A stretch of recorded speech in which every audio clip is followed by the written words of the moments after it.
exciting program, Hollywood Goes Hollywood, and it's given by Steve Toth. I wanted to tell you a little bit about Friends of the Stirling Road Library before we get started. All of our events are on Zoom right now, and they're open to the public. If you want to support the Friends, it's you can go on stirlingfriends.org. That's our website, and I'll put it in the chat. You can read all about our events, and you can get information about joining the Library Friends group if you would like to. We have a couple new programs coming up with the Friends of the Stirling Road Library, and it includes a new art appreciation series which starts tomorrow.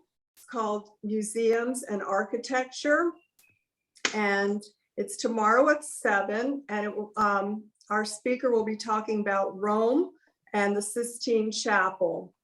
And we also have a new music series starting on Tuesday at 7 o'clock, and it is about music and movies, knowing the score. So I hope you'll consider joining some of those Friends programs. And I'm going to turn it over now to Karen. Hi, everybody. Thank you very much for joining us today. It looks like we've got a nice group of people.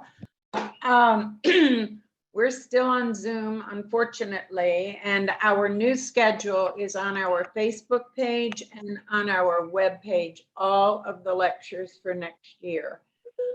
We have an event on the 15th of January where we're celebrating one of Hollywood's buildings, which is 100 years old. It was the first building in Hollywood.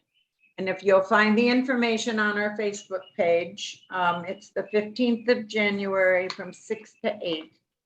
Also, we do historic walking tours of downtown Hollywood every Sunday, the first Sunday of every month during the car show. And that information is on our Facebook page and on our webpage. So we've got a very busy schedule for next year. And this lecture is going to be rather cool. Stephen Toth was born, he's one of our board members. And Stephen was born in Hollywood Memorial Hospital, where my kids were born. His grandparents were pioneers in Hollywood, moving here in the late 20s. And his mother was also born here, which makes him a second generation Hollywoodian. He's a songwriter, storyteller, musician, and a great asset to our board. He has sat on the Hollywood Historic Preservation Board for 7 years and is also on our board. He states that he would be none of these without his better half, Tina Toth, who is one of our alternate board members. So Steve, I'm going to give you the pleasure, and thank you for joining us, everyone.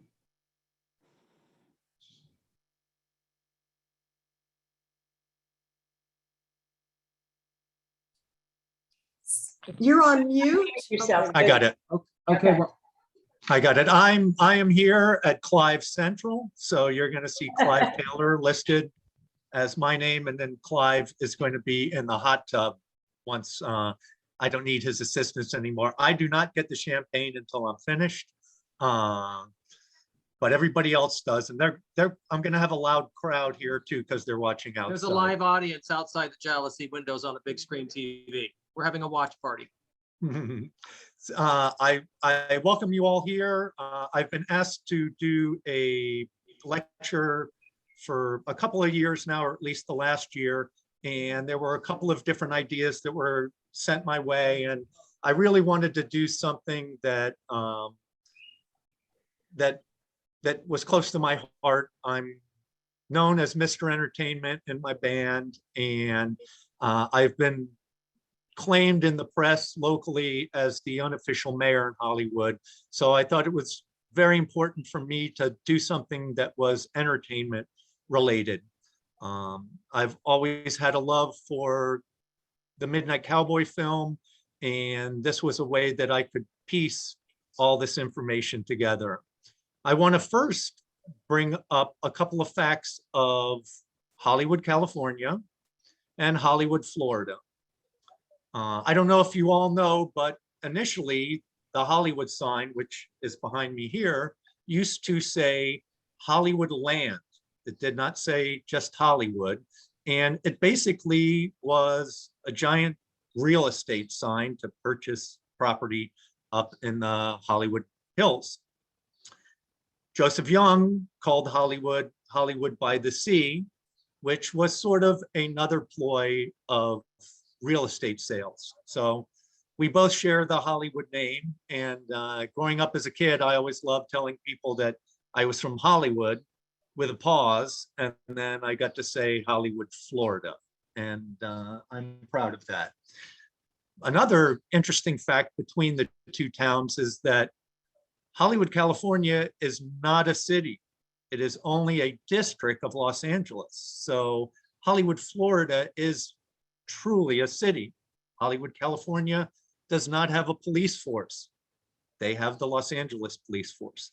Hollywood, California does not have a mayor or commissioners. They all run underneath the Los Angeles mayors, commissioners, and police force.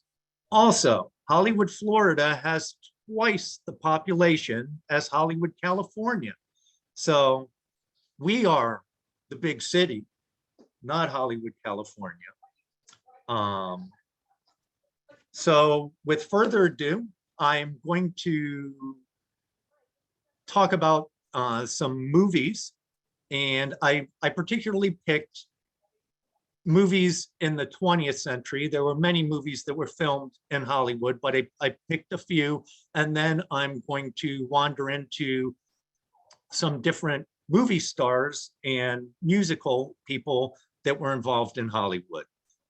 So without further ado, I'm going to give you a little taste of the theme from Midnight Cowboy.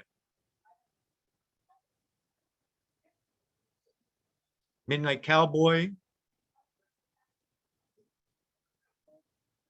Okay, well, good. And we're gonna go to here. And then everybody see the screen? Can you see the screen? Okay, everyone's on mute. So how do we go to the video? You just come down here. You're gonna have Yes, to we can see the screen. Okay, exit awesome. out of that, and then it'll be up here. So you want to show that at the end? No, right now. Oh, you want to show that now? Yeah. Okay. Right here. Okay.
How do I go to myself?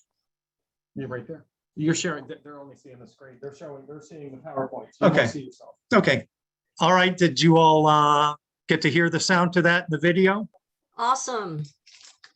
Thank you. That was my band covering the Midnight Cowboy theme. And we sort of reenacted one of the last scenes of the film in the movie. And Joe Buck, John Voight's character, ends up in front of the Great Southern when it was still a hotel. And so we wanted to show the Great Southern on screen one more time due to it not being there anymore. So we filmed that in about 2018. Midnight Cowboy. Clive, just give me another help here, how I can go to my own picture and back and forth. You mean you want to go to the next screen? No, okay. Yeah. I can. Yeah. But If you Okay. need to go back, I'll see you. Okay. So Midnight Cowboy was filmed in 1969. I don't know if you've all watched that movie or not, but it has approximately 3 very important scenes in the movie that are filmed in Hollywood, Florida. The movie itself won the Academy Award for Best Picture of 1969. It also is the only film ever to win the Academy Award that was rated X. At the time in 1969, you could not have a gay theme in a movie. And this was astonishing that it was award-winning. It is a fantastic film. If you know the story, it is probably one of the grandest wanting to come to Florida films there is. John Voight's character, Joe Buck, is a Texan that goes to New York to try to be a hustler, not realizing that there weren't going to be a bunch of rich women that were going to pay a young stud for money. And he meets this character, Ratso Rizzo, which was played by Dustin Hoffman. And the picture you're looking at right now is a scene from the beach of the Diplomat. In the movie, Dustin Hoffman's character wants to get out of New York. The weather's terrible for him. He's an unhealthy person, and he has this dream sequence that he's going to become a pool boy at a hotel in Florida. And the scene that was shot there was this scene was sort of a dream where they run down the beach, and it's right outside the Diplomat. So let me get a little better at going from picture to picture. So during the film, they finally they get ready to come down to Florida, and this is a scene on the bus of Dustin Hoffman's character, Ratso Rizzo, not doing too well. During the movie, Ratso Rizzo has this great line that really makes me think of Florida, and he's trying to convince Joe Buck to come to Florida. And his line is, there are 2 basic items necessary to sustain life, and that is sunshine and coconut milk. Did you know that? That is a fact. And in Florida, they got a terrific amount of coconut trees and sunshine. So this is a scene at the pool at the Diplomat during the dream sequence, when Ratso, who wants to be called Rico Rizzo when he moves to Florida, he becomes a pool boy, and this is at the old Diplomat pool, and he's catering to the fabulous retirees and youngins that are enjoying it there. Here is a shot of the very end scene in the film after Rizzo. He's still on the bus, and there is, I don't mean to give away the whole movie, but that there is a murder in New York to get them to Miami, and this scene is sort of what we reenacted, other than we didn't murder anybody, where they throw out the murder clothes and they buy new Florida clothes that are all fancy. This is not a Hollywood scene, but this is one of the most famous scenes in the movie. And, you know, I'm walking here in New York. Oops.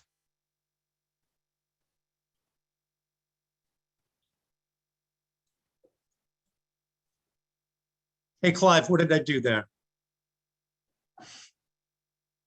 So you did, oh, wait a minute. So, Okay. Another scene from the film, still in New York. So this is a film still, and this is down at the Diplomat also. You can see some of the same characters that were in that other picture where he was gambling with the ladies. And then to finish it off, his dream is over and they chuck him in the pool. And Rizzo ends up dying on the way to Miami Beach after they left Hollywood. If you get the opportunity to see this film, I'm sure you can get it from the Broward County Library. There are many copies. The music soundtrack is one of my favorite movie soundtracks. Everybody Talking was a humongous song that Harry Nilsson had recorded, and oddly enough, that song is so Florida of a song with the lyrics to it, and it was actually written by a Floridian, Fred Neil, who was from the St. Petersburg area. Harry Nilsson made the song famous, but it was actually written by Fred Neil. Clive, can you give me one other thing? How do I go back and forth from like seeing me and then going to these pictures? you want to go, you can't see you, it's only, the pictures are nothing. I All mean, right. it's a slideshow and we can actually see you. Okay, I got it. Yeah, I'm we cool can then. see you out there on the I'm slide. cool. Okay, so I'm going to go to the next film. This film, Body Heat, was filmed in 1981. It is a great film. These first two films are wonderful films. I would advise everyone to see these films. This was what was called a neo-noir film. This was the noir films of the 40s and the 50s, where they were sort of suspense and detective and sexy and many different things. And William Hurt and Kathleen Turner are on this film. I believe Mickey Rourke's first not starring role, but role is in this film. And another odd person in this film is Ted Danson. Ted Danson, this was before Cheers, and he plays a very hilarious character. This film was mostly shot in Lake Worth and Manalapan. It was supposed to be filmed in the Northeast, but then it ended up, they came to Florida and they filmed it there. But there were a couple of scenes filmed on Hollywood Beach, one in front of the Bandshell, and then there were a few shots that were on the beach also. I have some screenshots from some of those. They're a little dark in the film, but let's see how they go. That doesn't look too bad. So this is the Broad Walk in 1981. And if you see, we did not have the cement wall. We had a wooden fence at the Broad Walk at this time. A little closer picture of the two. I think that this is probably Kathleen Turner's greatest role. She's amazing in this film. This here is facing the stores, and I totally forgot about this until I watched the film again, that there were public restrooms just south of the Bandshell on the Broad Walk.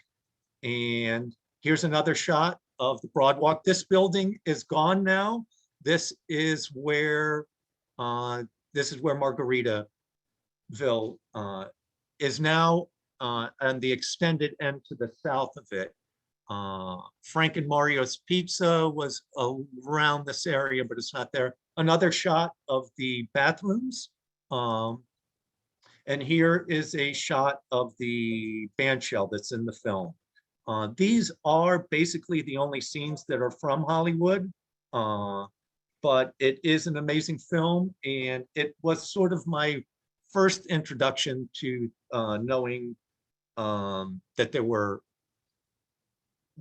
were some films done in Hollywood. One more shot of William Hurt. So now we're going to go to the 1990s. Cape Fear was shot in downtown Hollywood, some of the scenes. This sounded like a dream movie. Martin Scorsese, Robert De Niro. It's just a great cast. Nick Nolte.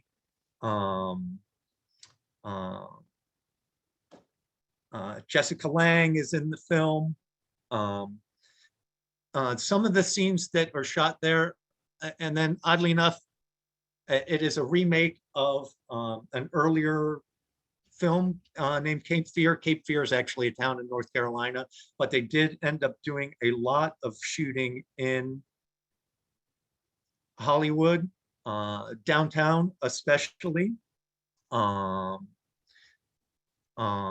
This is a movie still from Hollywood Boulevard. I got to watch this scene actually be shot. And Robert De Niro did his own stunts, driving down the street and doing a burnout and backing up, although it didn't all end up in the film. And also I got to cross paths with Robert De Niro down there. And of course he was as cool as a cucumber, and a little scary, as he always is also.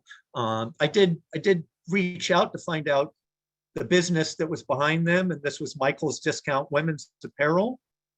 It had been downtown there since 1965. And then here they would show the dailies at the old theater on the Circle, which I believe is the Hollywood Cinema. The building still stands right now. They haven't tore it down yet. And then they shot this one scene of Robert De Niro just being maniacal in this film. And so they watched the dailies there. A couple of other things, the Rainbow Cafe had a small bit in this film, and Club M. They shot a bar scene in Club M, and they had offered Robert McCarthy, the owner of Club M, to design a whole set inside of Club M. And then they came after they shot the scene, and they told him, all right, we're going to tear that all out of there. And Mr. McCarthy said, oh, no, you're not. I'll take all those renovations. So they kept all those renovations in there until Club M was no more, and he still owns the building, and it is actually the building that we're having the 100th anniversary. It is part of the very first building that was built in Hollywood. So the next movie is Wrestling Ernest Hemingway. Wrestling Ernest Hemingway was filmed in 1993. Had a great cast. They did some filming mostly on Harrison Street and 20th Avenue. Not a great film, but it had a great cast. Worth watching. I believe you can get this at the library also. I did get Cape Fear through the library. I do own this film, but it's because a friend of mine actually ended up in the film, and I'll explain that a bit. Robert Duvall, Richard Harris, Piper Laurie. One of Sandra Bullock's very earliest films is in this, and Shirley MacLaine is in this film. Here is Robert Duvall and Richard Harris. They both played two retirees that don't have much in common, but they end up becoming friends. And I remember watching this film in 1993, and I thought Robert Duvall did not do a very good job at his Cuban accent. But in the end, when I watched this film recently, I know a lot more about older Cuban guys, and I think he did a great job. So this is very interesting. So on the corner of 20th and Harrison Street, they built an entire diner previous to where Club Body Tech was. And my wife and I were like, oh, this is going to be great. There's going to be a diner downtown. I mean, they built the whole thing out. It was amazing. Well, it was, and I wish they would have kept that there. It was called the Sweetwater Snack and Diner, and they shot more than one scene from here, and they also shot in the surrounding areas. And what I had found interesting, although 1993 does not seem like a long time ago, that they shot on Harrison Street, and how much Harrison Street has even changed since 1993. You could see in the distance Melody Music. Melody Music was a music shop that was there from the 1950s up until after this. I mean, they still had the listening booths in Melody Music after that. I personally, my mother bought all her 45s there, and I have my mother's 45 collection from 1950 to 1955 that all was purchased in Melody Music.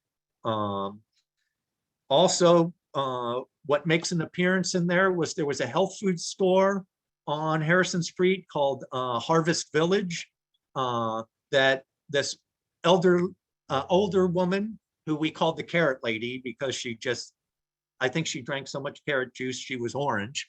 But it was this amazing old health food shop that was tiny, and they had a guy in there that we called the soup psychic that would make like soup downtown, and he would do like tarot card readings and stuff.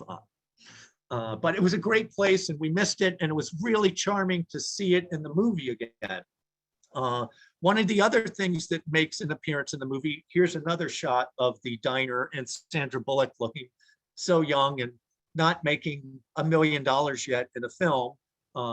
She plays a great part in it, but they filmed on 20th Avenue for a short period of time in front of where another gym was called Body Tech. Although I think Body Tech had moved and the building was empty, it ended up being a Spanish restaurant, and I think it's now a nightclub. I'm not sure, but they also, there was the Robert Duvall character was a barber. So they shot a scene where the Robert Duvall and the Richard Harris character got in an argument, and they shot in front of the Palm Barber Shop. And the Palm Barber Shop was there on 20th Avenue for over 60 years. Dewey Laporte was a barber that looked out that window for over 60 years. He finally had retired when he was 91 years old. He cut my hair from 1989 to 2016 or something like that. But the amazing thing about that is they wanted a barbershop scene, and Dewey's barbershop was like this amazing old looking barbershop. One of the chairs still sits in there. Somebody else owns the barbershop now. But they rented out Dewey's shop, and they had a scene with Dewey Laporte in there cutting hair and there was a street scene, so you could see Dewey in there. And Dewey had informed me that it was the best day he had ever had at the barbershop, because they paid for a complete haircut for the entire day, half an hour, and they rented his place out, and he was starring in a movie. Dewey is probably 93. The last I spoke, he was still around. He was the most charming, interesting guy ever. I'm so glad that I can honor Dewey at this. He was so great to talk to in the barbershop. One of the other things that makes an appearance too is the old Anchor Inn, which was a bar that if you think the octopus is a bunch of morning drinkers, well, the Anchor Inn, they really drank in that place. I think the people went from the Anchor Inn to Kelly's to Octopus. And so if any of those people are still alive, they're at the Octopus now. So now I'm going to move on from film to music. And this is a picture of the Diplomat Hotel. The Diplomat Hotel was built in the 1959. And it was called the Envoy at first.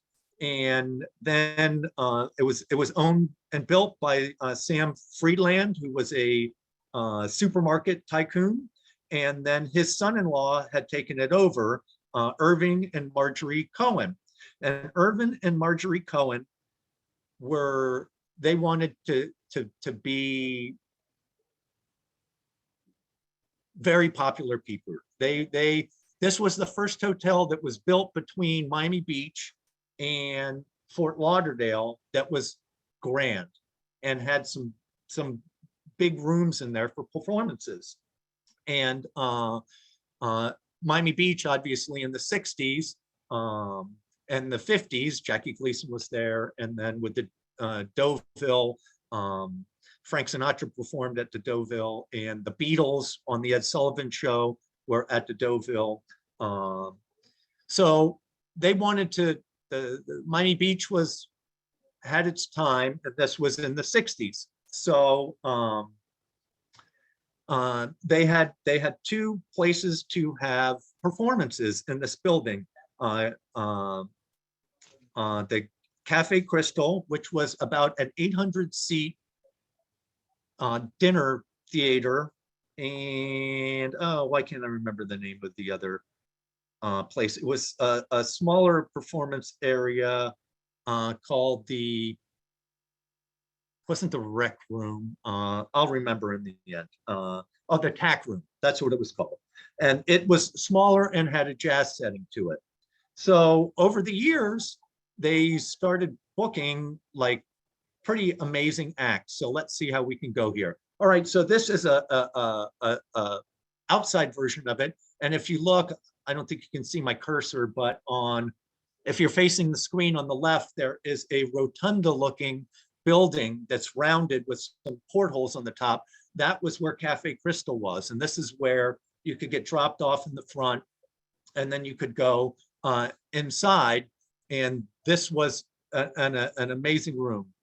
So let's go through some of the people that performed there. And so the Tack Room, you could see that they would have ads for smaller people, and then they would have the bigger show. These prices, I don't know if they came with dinner or not, but I would think not, because at $15 and $12.50, even back in the 1970s, that would not be proper. So here, this was a little earlier.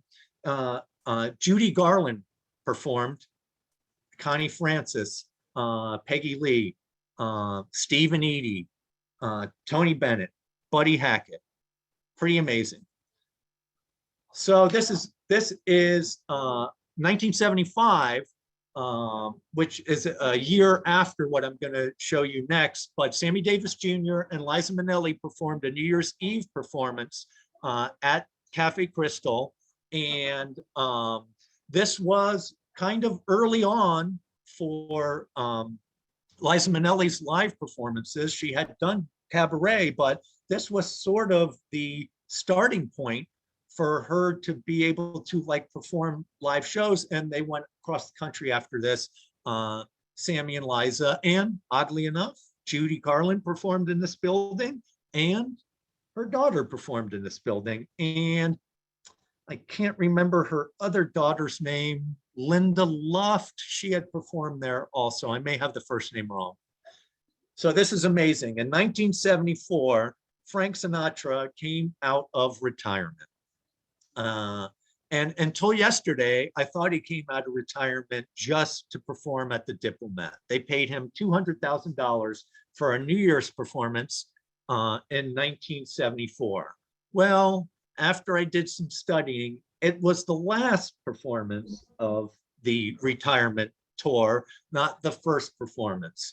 But amazingly, he performed at Madison Square Garden during this tour, large buildings all over.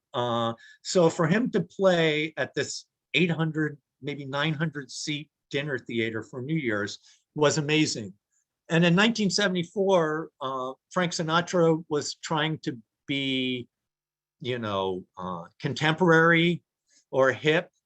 And not that he never wasn't hip, of course he was very hip, but oddly enough, he included in his set Bad Bad Leroy Brown and You Are the Sunshine of My Life by Stevie Wonder. And these songs by Frank Sinatra were not his best. But to end the show, as he always did, he said, now we are going to sing the national anthem. And he sang My Way, because My Way was Frank Sinatra's national anthem. So here are some other shows that happened there. And I think that this is amazing that Burt Bacharach was performing at Cafe Crystal, and Betty Wright is probably the soul queen of Miami. She had a giant song called The Cleanup Woman, and she was between soul and disco. And hats off to the Cohen family to have a Black performer. I know the 70s seems past segregation, but this really touched my heart. I'm a giant fan of Betty Wright, and to know that she was performing in the early 70s at the Diplomat was amazing. Here's an ad for Connie Francis, Dionne Warwick.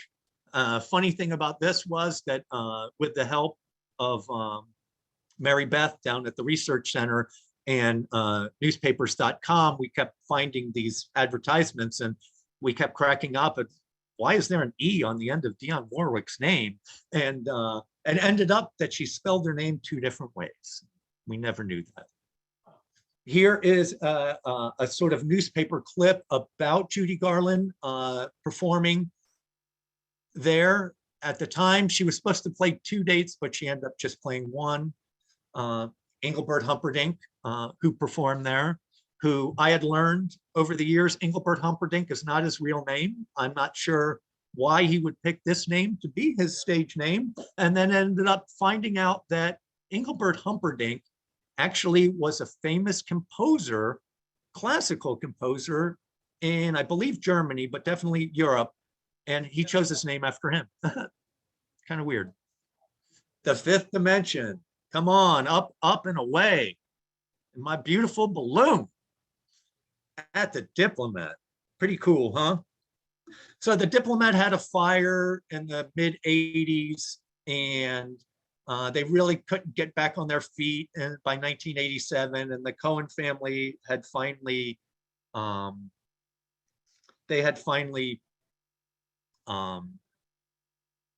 had to give up the building and sold it to someone else. The building got tore down in the 90s, and with the reality, stuff like that doesn't happen at the Diplomat anymore, and we really have to love the Cohen family for doing that. The Osmonds performed there. So now we're going to move on to Hemmingways. Hemmingways was in the building which was Joseph Young's original printing press, where he could print advertisement to rent, to sell property here. And all that very heavy printing material was in that building. So that building is made like a fortress.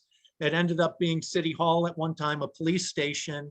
It also had a holding cell for prisoners there. Well, by the 1960s, Hemmingways was purchased by a family named the Young family, oddly enough, but no relation to Joseph Young. And it was George and Audrey Young. And they both also had a love for jazz music and music performers there. And it was sort of a dinner theater.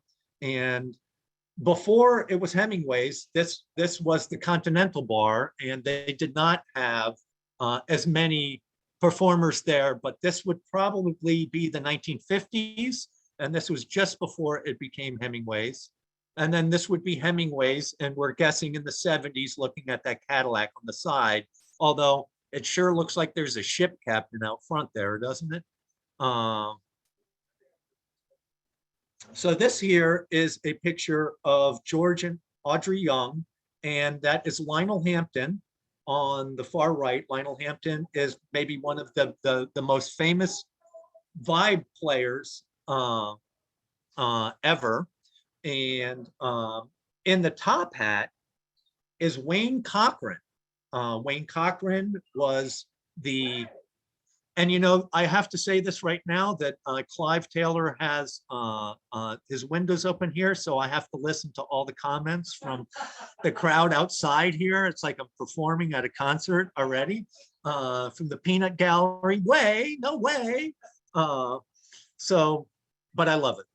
So Wayne Cochran was the White Knight of Soul. Wayne Cochran, this was after this, he had found God by this time, but I think he wanted to just show up and see Lionel Hampton play.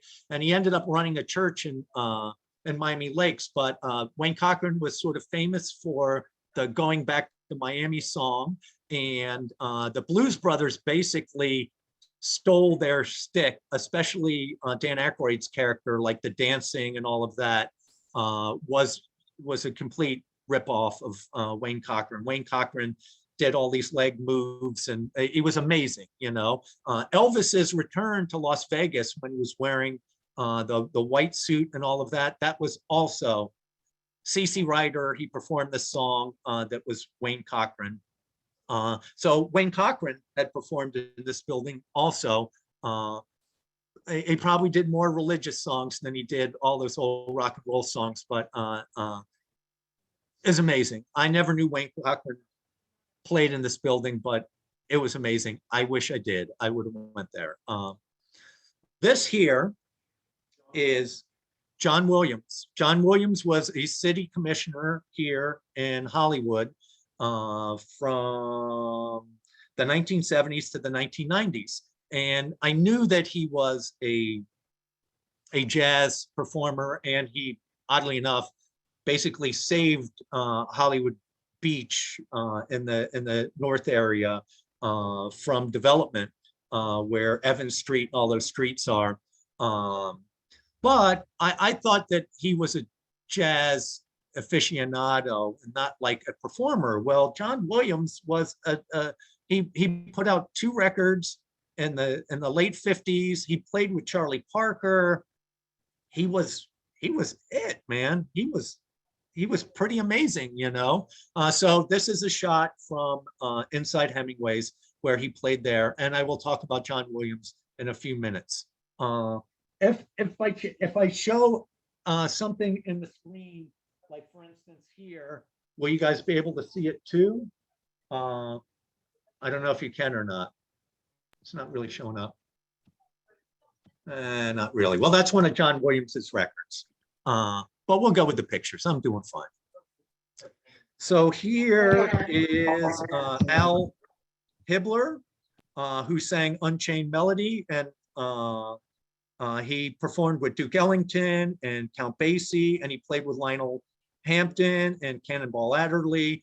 He was also on Sesame Street, which to me is amazing. That would be my dream gig, is to play on Sesame Street. And this is in Hemmingways also. This is Joe Williams, who was a famous jazz and blues singer. This is also at Hemmingways.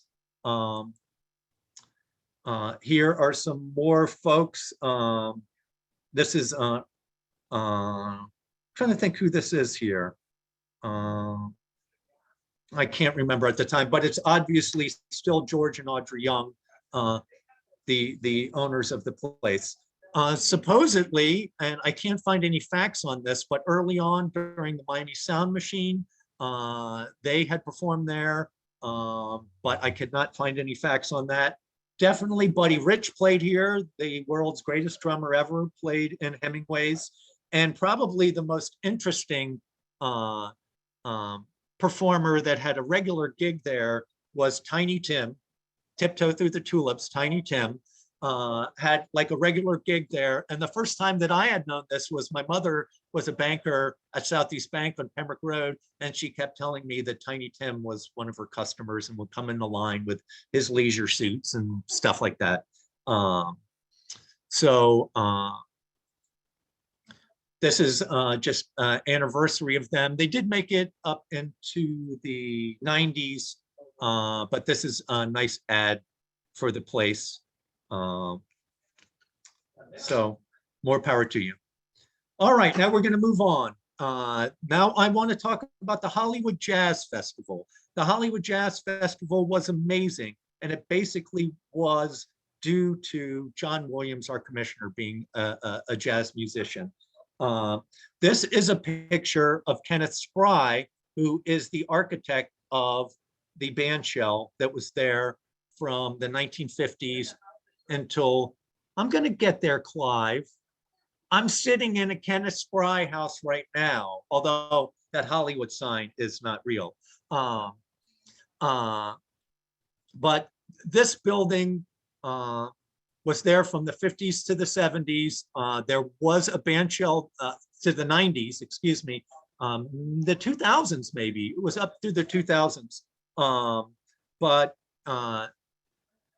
This was an amazing built mid-century modern. This building should have never been torn down, never.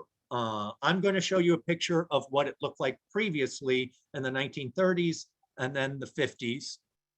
This is a postcard of what the original Bandshell looked like. So that was built in the 30s and that lasted to the 50s. And then this is a postcard of the Bandshell that Kenneth Spry had built. Interesting enough, it did have a border and you could have seats in there, so they could have paid attendance. And this was very important. And now they're thinking about putting a fence back up into the park, and it's sort of questionable about all that. And the stage, although the Rhythm Foundation puts on some really great shows in the park, that stage is just so giant and boring, and it's like the world's biggest paddleball court out there, where this, look how beautiful that is. You know, this was an amazing place. So the Jazz Festival ran from 1985, I believe. Here's another like aerial shot from the nighttime of the circle, where it looks amazing. You can see the Great Southern. You can see Moy's Chinese restaurant over there. And here's a daytime picture of just, look how great that is, you know? So the Hollywood Jazz Festival started in 1982. And these were, these pictures, these are posters that were supplied to the Hollywood Historical Society that were a collection that were just given to us from a former employee for WLRN, Mia Lorenzo, and we appreciate them very much. So there's a few in a row here of the posters of the Jazz Festival. So the Jazz Festival was outside there from 1982 until 2002. So for 20 years it was in the park. And WLRN used to broadcast live, and then the city broke up with WLRN. So they put the events on, and it was kind of slow in the late 80s. And then 1991, it came back. It became a 3-day festival, and Dizzy Gillespie, Art Farmer, and Ira Sullivan performed. And within those 3 days, it drew 50,000 people to the park, and it was amazing. The following year, in 1992, Red Rodney and Esther Torres performed. In 1994, Sonny Rollins performed. In 1995, Jerry Mulligan, Charlie Hayden, and Joe Williams, who we saw, who had also performed at Hemmingways, had performed at this event. In 2003, sort of became the demise of the Hollywood Jazz Festival. It moved to the Central Performing Arts Center, Hollywood Central Performing Arts Center, which is where Hollywood Central is, and they had one more grand year, and that was it. But it was amazing, and we really miss stuff like that going on. So let's see. All right, so now I'm going to move forward to some famous people that lived in Hollywood. So claimed by himself the world's greatest bass player ever, and I can't deny he was not pretty amazing, basically the Jimi Hendrix of bass, Jaco Pastorius, who is sort of known for growing up in Oakland Park in the 1970s. He lived on Cleveland Street and US 1. I will show you a picture of the building that he lived in. And he did also play in Wayne Cochran's band, which you're going to see one of those pictures too. And both of those times was sort of before he ended up becoming what he had become. Well, by this time, he did a benefit show in Young Circle, which was in 1983, which was during the Word of Mouth tour, which is probably the most Floridian jazz record you could ever hear. It's Caribbean sounding, it's jazz, it's Jaco playing a lot of piano on it. If you want to seek out something of Jaco's where he's not throwing up all over the bass, don't get me wrong, he's great at doing that, but this record is beautiful, word of mouth. So he had performed there. This is the building now. Jaco used to live upstairs here in the early 70s. Before he became a teacher at the University of Miami for a short period of time. There was a laundromat underneath him at the time. But this is on the corner of Cleveland and US 1. And this is Jaco is in the second row with shorter hair. And he was a bass player only for about a year in Wayne Cochran's band, who I spoke to previously. And it looks like Wayne Cochran had one of the famous nudie suits that like all the country singers and stuff had. And now Wayne Cochran's hair is still way more 70s than he was in the late 60s. Wayne Cochran had this pompadour that was way up there, made Dolly Parton look like she was bald. I mean, it was amazing. So now we're going to move on to a famous musician that's from here. Tinsley Ellis Jr. Is a guitar player who is still alive right now. His father was a very prominent attorney down here. And Tinsley grew up off of North Lake, on South Lake, on North Lake Drive on South Lake, across from our dearly beloved Victor, who is on the board. And Victor told me about Tinsley Ellis. Tinsley Ellis is a blues guitar player, sort of a contemporary around the same time as Stevie Ray Vaughan. He did not get the accolades that Stevie Ray Vaughan did, but incredible sort of rock and blues guitar player, still had performed down here in the last 15 or 20 years. He, oddly enough, went to college with Peter Buck from REM, and Peter Buck helped out on one of his records, this record in general that Peter Buck is on. So Tinsley was someone who grew up here, eventually moved to Atlanta. REM's from the Athens area, although they didn't go to the University of Georgia together. So he ended up pretty much staying in Atlanta, you know. This is just in line of my pictures. This is my grandfather as a saxophone player in and Edison High School's band. My grandfather was in the Shriners, the Hollywood Shriners band.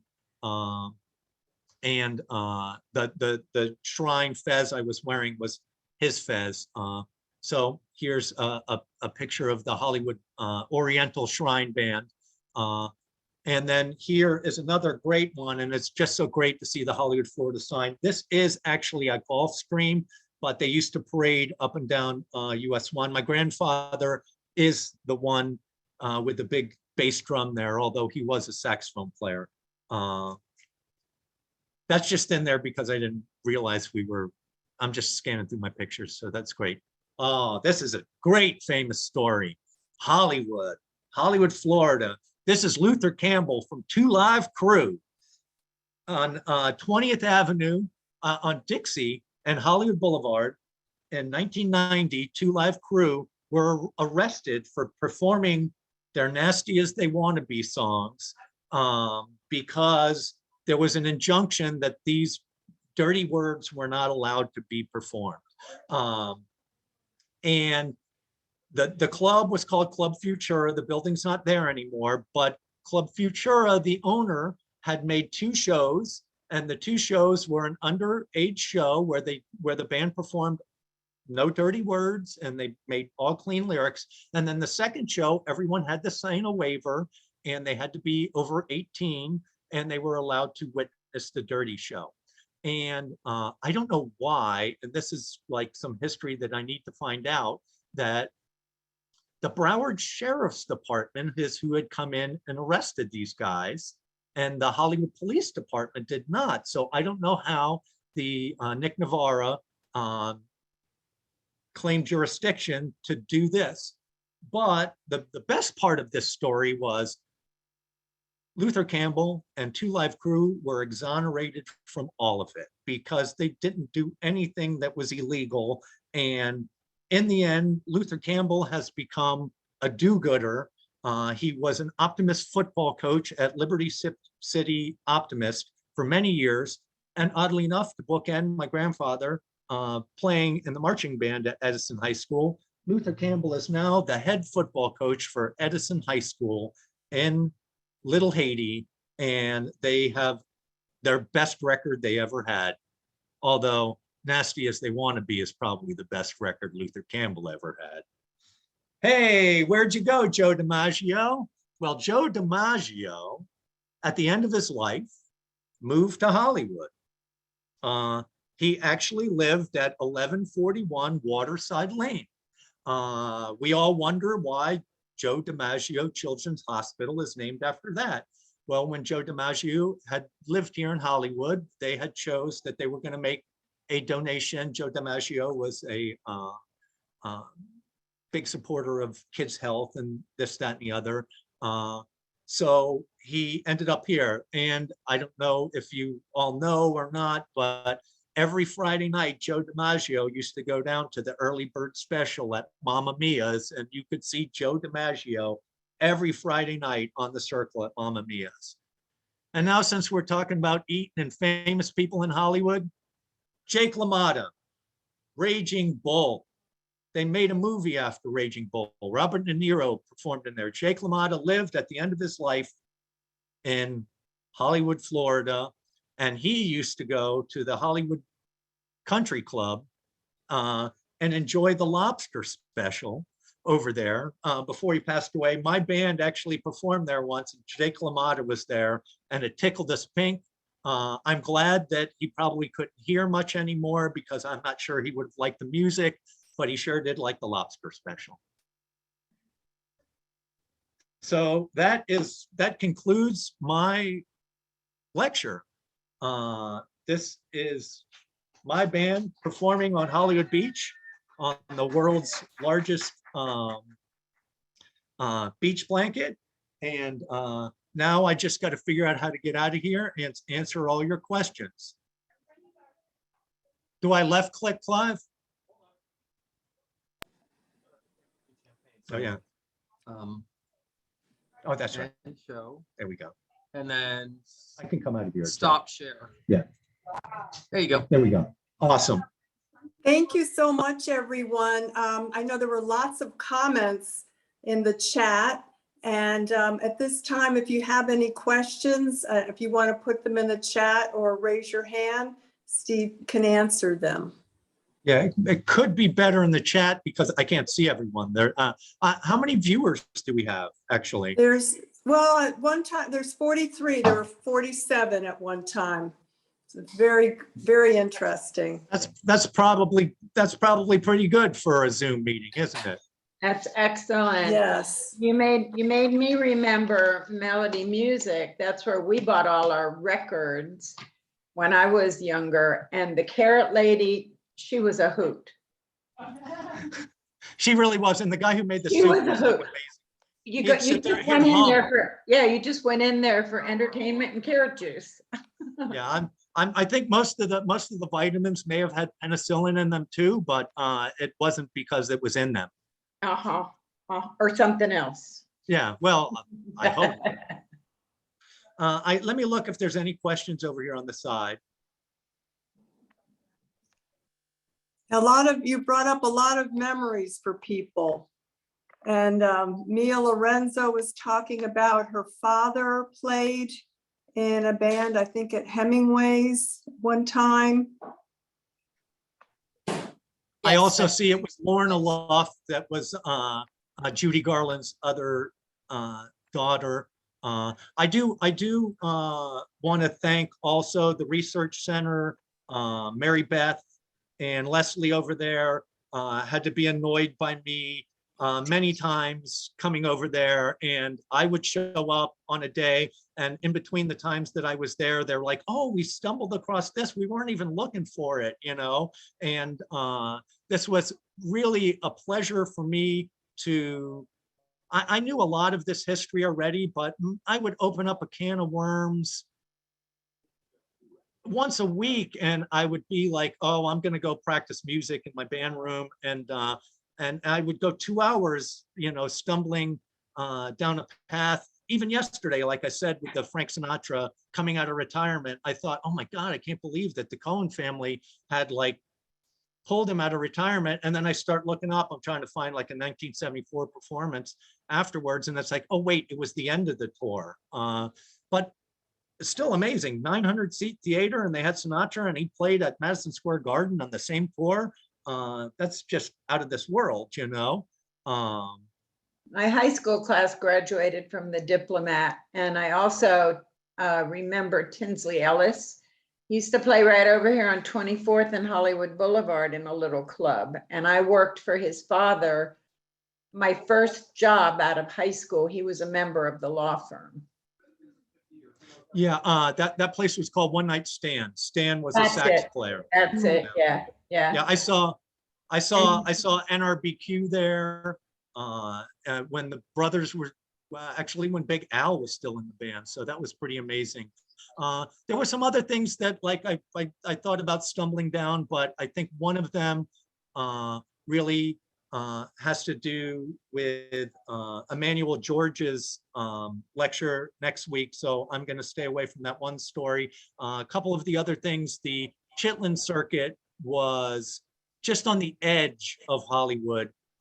There was a club called the Paradise, which was just one block to the east in Dania. And then in Hallandale, there was the $1 Million Palms or the Palms. And these were part of the Chitlin era where Sam Cooke and Little Richard and James Brown played in all these buildings. And in Liberia, I think Emmanuel's lecture is about addicts alone. So I think I can bring these two things up, that Sam Cooke played in a gospel band called the Soul Stirrers before he did non-religious music, secular music. And they performed in one of the churches over there. And James Brown's aunt lived in Liberia. And when James Brown would come to town before desegregation, he would stay at his aunt's house. And the other thing that I wanted to sort of steer down, I come from like independent music and punk music, and there were some pretty popular bands that came out of the South Florida area. Dania is where a lot of them live, Charlie Pickett, Robert Mascaro. But there was a club on Hollywood Beach called Tight Squeeze that a band called the Zed Cars played in, and the Cichlids played in. And there was a bar on Dixie Highway called the Premier Lounge that Charlie Pickett and the Eat performed in these bars. And this was way before anyone was actually performing original music. You either, if you played in a bar or a club, unless you were a jazz musician, although they usually played standards also, you were playing other people's music. And this was Tight Squeeze, which is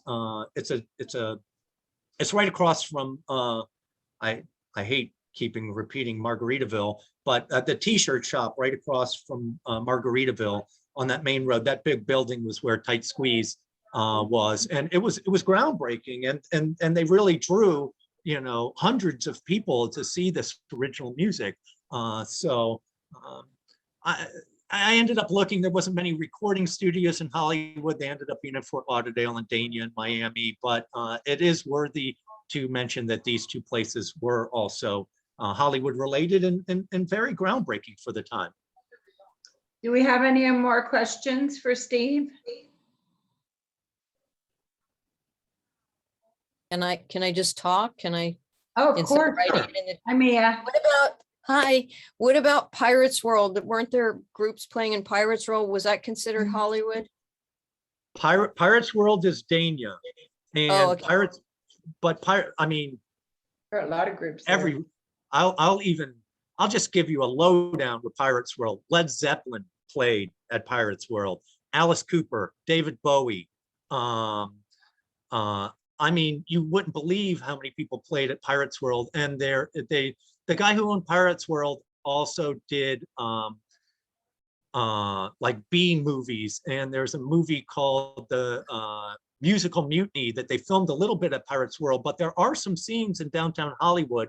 And it was, I had confused this one scene with the bus scene in Midnight Cowboy. And I did forget to bring up in Midnight Cowboy also, Ratso Rizzo's last meal was purchased at the Dunkin' Donuts on Young Circle in the film. But I had always thought that there was a bus scene in Midnight Cowboy. Well, they're only on the bus. They don't stop at the bus stop. But in this musical Mayhem, there is a bus scene. And I always thought that there was only a Greyhound bus station on the north side, but on the south side, southwest side of the circle, there was the Trailways bus station, and Greyhound and Trailways were two different buses until Greyhound had bought them out, and then they closed down the Trailways, and it would have been like on the front end of where Doctor's Hospital is, and you would pull in there, and that's where that is. So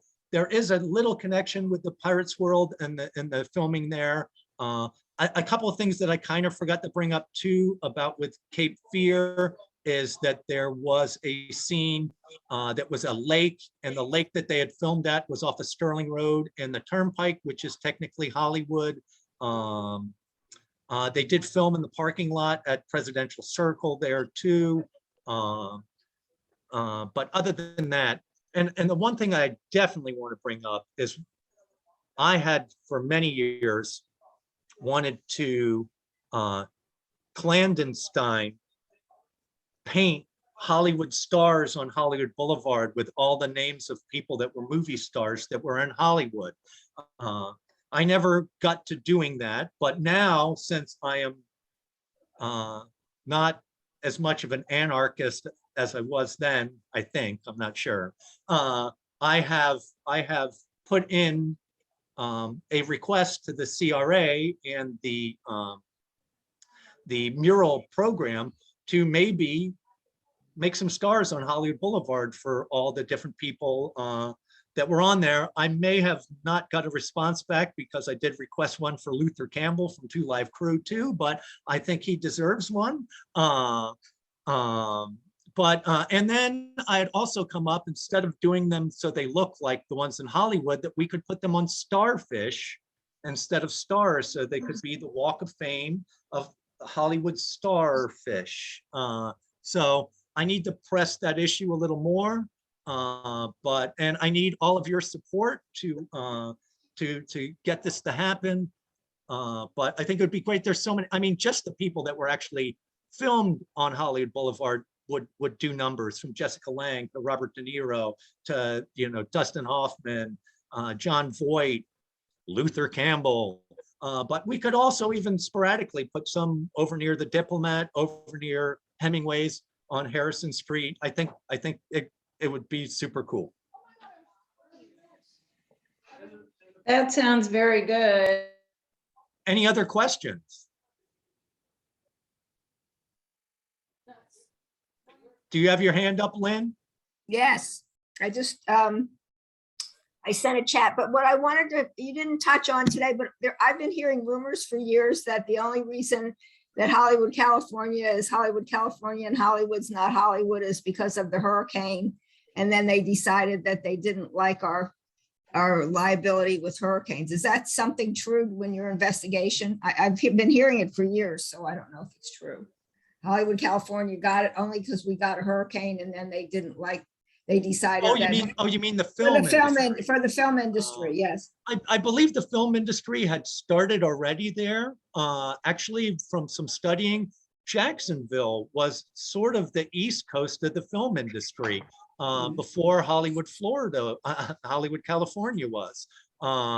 It seemed to have moved there before 1926. So maybe they were thinking of some of that, but from my studies, it had seemed that the silent films were definitely starting before 1926. So I think we may have, although when we incorporated in 1925, we claimed ourselves as Hollywood instead of Hollywood by the Sea. So I don't know if we lost that part of our name at that time, but that's something to investigate. Because I've heard that for years, and people have told me when I first moved to Hollywood that that's what happened. Of course, because there was a hurricane and they were planning to build the studios, because there were some studios here, some big studios years ago that were ones in the North Miami, and there was a couple of there was actually even one a big studio off of Griffin Road in the back there. So there was a lot of things here. But that's the rumor that I heard, and nobody's ever verified that. So I thought maybe you would be able to have found something, but obviously not. I could ask Clive, but he's enjoying his company out on his patio, and they're drinking champagne. So Hollywood as a film industry, Lynn Smith, they weren't sure if Hollywood was going to be a film industry here. And then the 26 hurricane happened, and it just went to. I've never heard that Hollywood was going to be a film mecca. I did hear that when Joseph Young came here in the early 20s, that Hollywood was not a film mecca, that it was actually Long Beach, California, that was doing a lot of the silent movies. So the idea that we could have rivaled Hollywood, California at that time, I don't think so, because but there was no Hollywood. It wasn't really when it happened. It was supposedly before the Hollywood, California got built that they were talking about doing Hollywood as a film mecca. And then we had her, and I don't even know if it's the 1926 hurricane. Then we had a hurricane, and then they 1926 hurricane. Yeah, that changed everything. Yeah, but so I have to. If Steve didn't find anything, that's probably not true, but that's what I heard from you. And Lynn, as Clive stated, Long Beach was already a place that they were making films. So Long Beach was in California. So it was going to be a lot easier to move those studios down the way. Which, by the way, that's where Joseph Young was developing, was Long Beach, before he came That's to interesting. Hollywood, Florida. He was Interesting. not building, but he was a land developer. So it's interesting that Okay. I think, can anybody hear me? Yes, we can hear you. Okay, yeah, I think we're gonna lose the connection. So Okay. thank you everybody for coming. Steve, you did an amazing job. Thank you. Lots of information, lots of questions in the chat that we've been opening. And Thank you so much. I just wanted to remind everybody, February 13th, Emmanuel George is going to be our speaker. We've had him several times in the past. Everybody loves him. He's a film director and historian. It's stories from our ancestors, the almost forgotten stories from Attucks High School, which is in the Liberia area. So check in with us, sign up, and I hope you had a wonderful time. I sure did. Remembering the carrot lady. Yay. Thank you. Yeah, thank you, Thank Steve. you, Thank Steve. you. You're welcome. Thank Cheers. you. Excellent. Thank you so much, Clive. And Thank you, everyone. Clive. Clive, I know it's not Clive, sorry. He's here.